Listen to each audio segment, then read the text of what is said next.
Garuda Food. Dalam menghadapi persaingan industri yang semakin kompetitif, perusahaan dituntut untuk memiliki strategi yang adaptif, inovatif, dan berkelanjutan. PT Garuda Food Putra Putri Jaya Tbk menjadi salah satu perusahaan makanan dan minuman terbesar di Indonesia yang berhasil mempertahankan pertumbuhan bisnisnya melalui inovasi produk, transformasi digital, serta penguatan distribusi. Melalui video ini, kami akan menampilkan proses analisis strategik perusahaan dalam menghadapi dinamika lingkungan bisnis tahun 2024.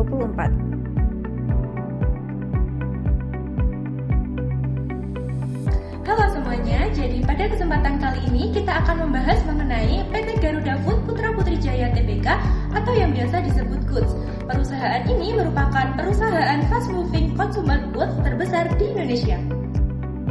Garuda Food bergerak pada sektor makanan dan minuman berkemasan. Perusahaan ini memiliki merek terkenal seperti Garuda, Gary, Chocolatos, Oki Jerry Drink, Monty, hingga Proncis.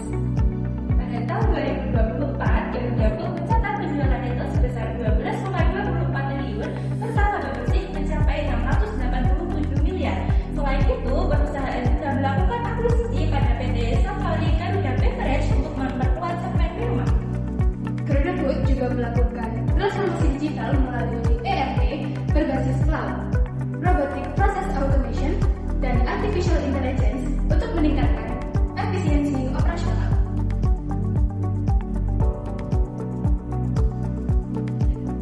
Dengan berbagai pencapaian tersebut, Garuda Food menunjukkan pertumbuhan yang cukup positif pada tahun 2024. Namun, perusahaan tetap perlu mengevaluasi strategi untuk menghadapi persaingan di industri dan perubahan lingkungan bisnis yang semakin dinamis. Manajemen perusahaan mengadakan rapat strategik untuk menganalisis kondisi internal, eksternal, implementasi strategi, serta evaluasi kinerja perusahaan selama tahun 2024.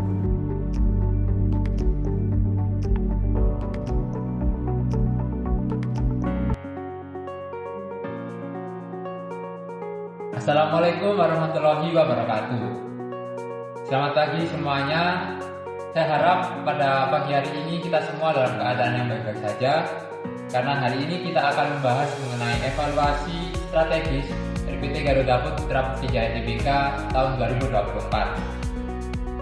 Saya berharap dari setiap divisi dapat memaparkan evaluasi strategisnya untuk keberlanjutan perusahaan ini ke depannya. Baik, selanjutnya yang pertama akan kita mulai dari analisis lingkungan eksternal terlebih dahulu. Kepada saudara, silakan. Baik Bapak, berdasarkan Fortune 5 Analysis, industri makanan dan minuman itu memiliki tingkat persaingan yang sangat tinggi karena banyaknya perusahaan yang menawarkan produk serupa. Nah, selain itu, ancaman pendatang baru itu juga cukup tinggi karena industri FMCG di Indonesia itu masih terus berkembang. Namun, Garuda Food itu memiliki kekuatan melalui loyalitas merek yang tinggi seperti merek Garuda, Gary, dan Chocolatos itu berhasil mendapatkan penghargaan di Indonesia Best Brand Award pada tahun 2024. Kemudian ancaman lainnya itu juga berasal dari produk substansi, khususnya tren makanan sehat yang mulai mengubah preferensi konsumen. Karena itu, perusahaan perlu mengembangkan produk wellness dan healthy snack untuk perusahaan kebutuhan pasar. Lalu saya juga ingin bertanya, bagaimana peluang dan ancaman yang dihadapi dari perusahaan ini? Baik, peluang terbesar itu berasal dari pertumbuhan industri makanan dan minuman nasional serta digitalisasi distribusi. Selain itu juga ada pengelolaan rantai pasar domestik. Kemudian untuk ancaman sendiri, ancaman utamanya yaitu berasal dari persaingan yang ketat, sensitivitas konsumen terhadap harga, serta fluktuasi bahan baku impor. Baik, selanjutnya saya ingin bertanya terkait dengan analisis internal perusahaan. Saya silakan. Jadi berdasarkan SWOT analisis itu, Garuda itu memiliki beberapa kekuatan utama. Yang pertama itu inovasi, proses dan kelanjutan. Yang kedua, kemampuan pasar pada beberapa pasar yang produk. Yang ketiga adalah jaringan distribusi yang kuat. Yang selanjutnya, transformasi digital melalui ERP dan berbasis cloud dan juga AI itu juga membantu meningkatkan efisiensi dari operasional perusahaan. Lalu, budaya organisasi yang inovatif dan program pengembangan SDM menjadi salah satu bentuk implementasi strategi perusahaan kita. Selanjutnya, apa saja kelemahan yang perlu kita perhatikan untuk meningkatkan kinerja dari perusahaan kita? Jadi beberapa kelemahan yang perlu kita perhatikan yaitu ketergantungan tinggi pada sektor makanan peningkatan beban operasional serta tantangan integritas bisnis pasca akomodasi. Berdasarkan hasil E-Matrix, perusahaan kita berada pada kuadran 5, yaitu growth and time. Kemudian untuk strategi yang ingin dihasilkan yaitu penetrasi pasar dan pengembangan produk. Karena itu, perusahaan terus memperkuat inovasi produk serta memperluas pangsa pasar melalui distribusi dan pemasaran digital. Baik, saya rasa sudah bisa dicukupkan untuk analisis strategi yang cukup jelas dari rekan-rekan sekalian. Kita akan melanjutkan pembahasan implementasi dari strategi dan evaluasi kinerja perusahaan ini pada minggu berikutnya. Saya tutup. Terima kasih. Wassalamualaikum warahmatullahi wabarakatuh. Assalamualaikum warahmatullahi wabarakatuh. Selamat sore rekan-rekan sekalian.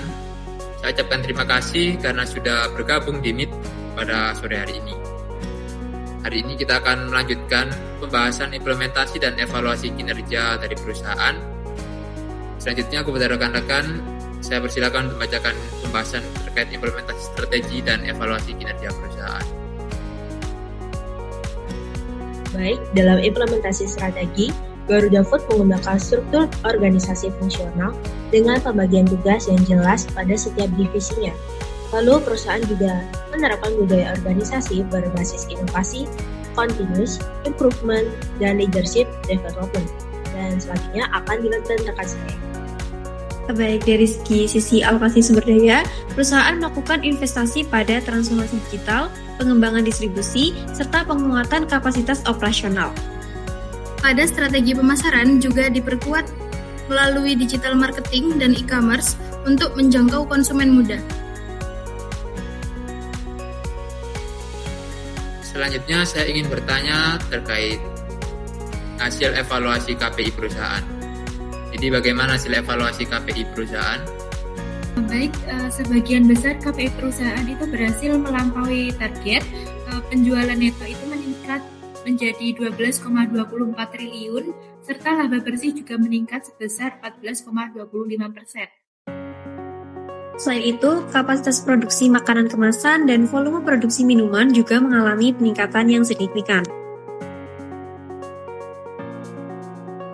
Lalu dalam aspek ESG sendiri, perusahaan berhasil meningkatkan penggunaan energi terbarukan dan menurunkan tingkat kecelakaan kerja sebesar 40% dibanding dengan tahun sebelumnya.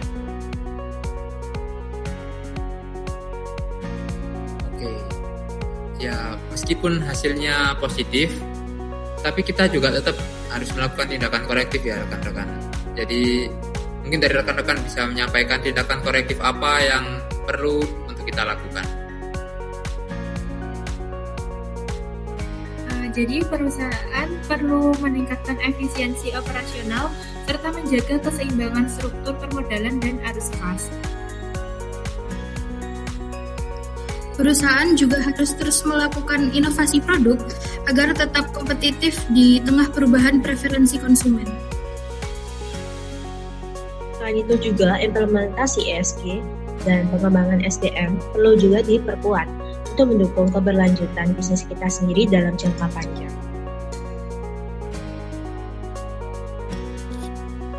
Baik, berdasarkan hasil evaluasi kita, dapat saya simpulkan juga bahwa strategi perusahaan ini berjalan cukup efektif dan adaptif terhadap perubahan lingkungan, terkhusus juga lingkungan bisnis. Namun, koreksinya adalah perusahaan tetap perlu melakukan inovasi dan pengendalian risiko secara berkelanjutan. Mungkin itu saja dari saya juga. Saya ucapkan terima kasih kepada semuanya. Saya akhiri untuk Meet hari ini. Terima kasih atas partisipasi dari rekan-rekan sekalian. Saya tutup. Wassalamualaikum warahmatullahi wabarakatuh. Melalui analisis strategik, implementasi yang efektif, serta evaluasi kinerja yang berkelanjutan, PT Garuda Food Putra Putri Jaya Tbk mampu mempertahankan daya saing di tengah perubahan lingkungan bisnis. Strategi yang adaptif dan inovatif menjadi kunci utama perusahaan dalam mencapai pertumbuhan yang berkelanjutan. Terima kasih.